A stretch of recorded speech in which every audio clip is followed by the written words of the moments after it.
Let me know if this sounds familiar. It's time to do bench press, so you lie down on the bench and you warm up. Nothing crazy yet. You load up your normal weight onto the bar, and on your very first rep, you feel it, the notorious shoulder pain. You tell yourself you are not a loser, so you push through the set, but in doing so, you did one less rep than usual. You continue benching, continue pushing through the shoulder pain, but in doing so, you have shoulder pain for the rest of your workout. This happened to me every single time I benched until I discovered what I am about to tell you. Before we get into that, my name is Raj Patel. I've been working out for over 3.5 years, and I want you to get to where I am faster than I could get here.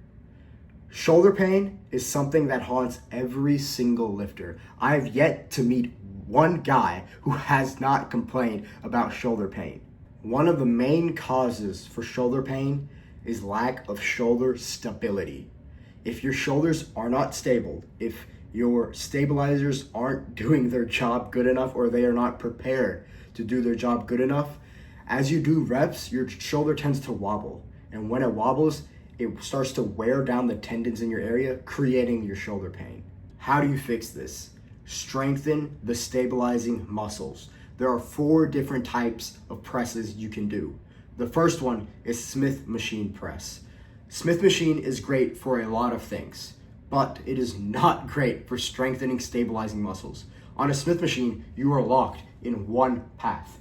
You can only do reps in one path. Your stabilizers are effectively not used at all, thus you will barely get any gains out of it. The second way to do a shoulder press is with a barbell. This is better than Smith machine, but it's not the best.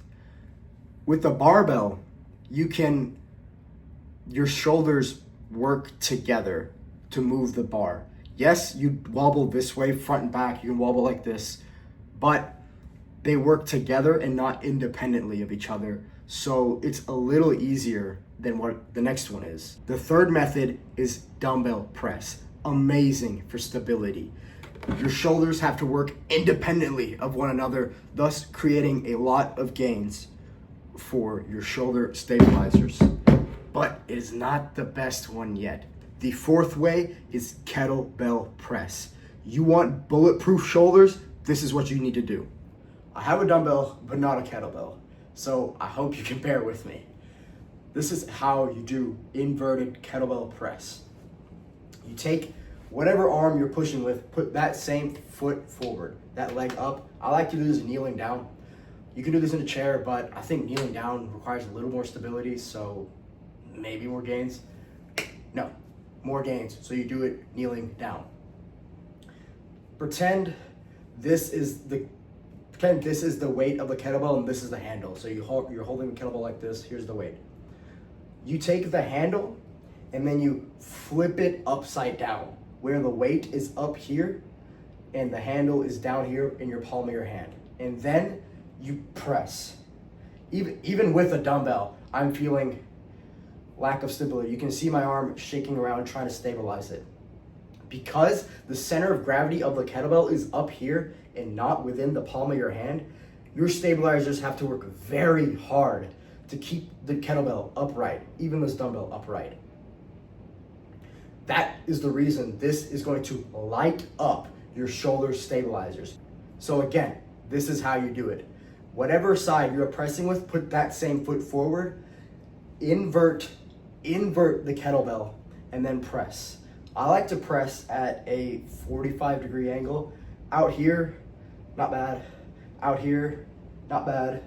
I think 45 degrees is perfect. That's typically where you're supposed to press anyways. That is called your scapular plane. So that's where you want to press. On this, you're gonna have to go way lighter than what you do on a normal dumbbell press. For reference, back when I was pressing 35 pounds for shoulder dumbbell press, I had to use 20 pounds for inverted kettlebell press, sometimes going back down to even 15 pounds. That should give you a rough idea of how much more difficult this exercise is in comparison to a dumbbell press. Keep the rep range high. Keep it from anywhere from 15 to 20 reps. You want to absolutely hammer the stabilizers.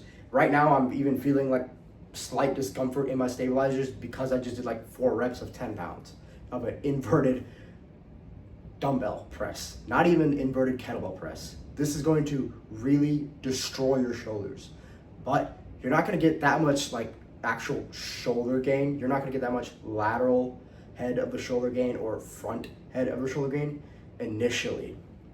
But after a while you do this, your shoulders can become that much stronger. I did this for around like 2 or 3 weeks, replacing my regular shoulder exercises with inverted kettlebell press.